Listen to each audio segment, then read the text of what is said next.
Let's begin here in Nairobi, where it emerged that today that two commissioners of the Ethics and Anti-Corruption Commission have written to the president calling for the sacking of their chairperson, Mumo Matemu. Now, the two, Onsongo and Irene Keino, accuse Matemu of incompetence and lack of vision. The revelations came just hours after the CEO of the commission, Halakhe Waqo, reversed Matemu's decision to suspend the deputy CEO, Michael Mubea. KTN's Ashamwilu begins our coverage of the latest intrigues from Integrity Center. On Monday evening, EACC chairperson Mumo Matemu fired the first shot, issuing this suspension letter to the Deputy CEO of the Ethics and Anti-Corruption Commission, Michael Mubea. In the letter, vague Matemu claims that intelligence reaching EACC had raised strong integrity issues surrounding Mubea's work. Integrity challenges that Matemu writes would amount to gross misconduct and would have Mubea dismissed from EACC. A special interagency committee would have to be appointed to investigate the claims, Matemu continues. And with that, the man in charge of the Anti-Corruption Agency's investigations, prevention, and legal services directorates was shown the door, and curiously ordered to hand over all files in his in-tray to the chairperson. As headlines ran with the story of Mubea's untimely suspension, another bombshell was dropped from Integrity Center. In a rejoinder, EACC CEO Halakhe Waqo punches the first hole into Matemu's letter.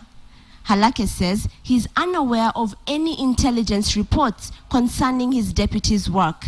He's surprised that the intelligence would bypass him as CEO and go straight to Matemu. Halakhe's letter also raises questions into the interagency committee that Matemu claims would probe Mubea's conduct. Who is to appoint the committee and from which agencies, he wonders. But where Halakhe's letter has Matemu in a chokehold is here. The CEO puts Matemu back in his place, reminding him that his role as chairperson is to simply give directions on such matters and that the issue of appointment and suspension should be left solely to the CEO. Driving the nail into the coffin, Halakhe directs Mubea to report back on duty. EACC's skeletons are coming out just as the anti-graft body is seemingly picking pace in charging suspects of major corruption scandals like the Anglo leasing. But it appears the Mubea cat and mouse chase is just the tip of the iceberg.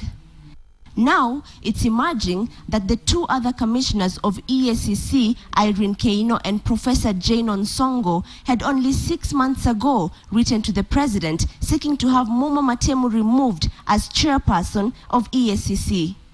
The two commissioners sensationally claimed in their letter that as EACC investigated Anglo-leasing contracts, Matemu was allegedly secretly engaging the suspected architects of the scam, like a Mr. Kamani. Our work is to verify that, in fact, these petitions, the issues raised in the petition may be legitimate or not, and whether they actually form a proper basis for an allegation to be brought forward and for the process to move beyond just a petition. In the letter's closing statement, Keino and Onsongo say that they're worried that the man at the helm of EACC has only one agenda, which is to make money and bring the institution down. The battle lines appear to be clearly drawn at Integrity Center, and with these new documents out in the public domain, Kenyans can only watch in spectacle as the country's main anti-corruption watchdog desperately cries for someone to watch it. Ashamwilu, KTN, Nairobi.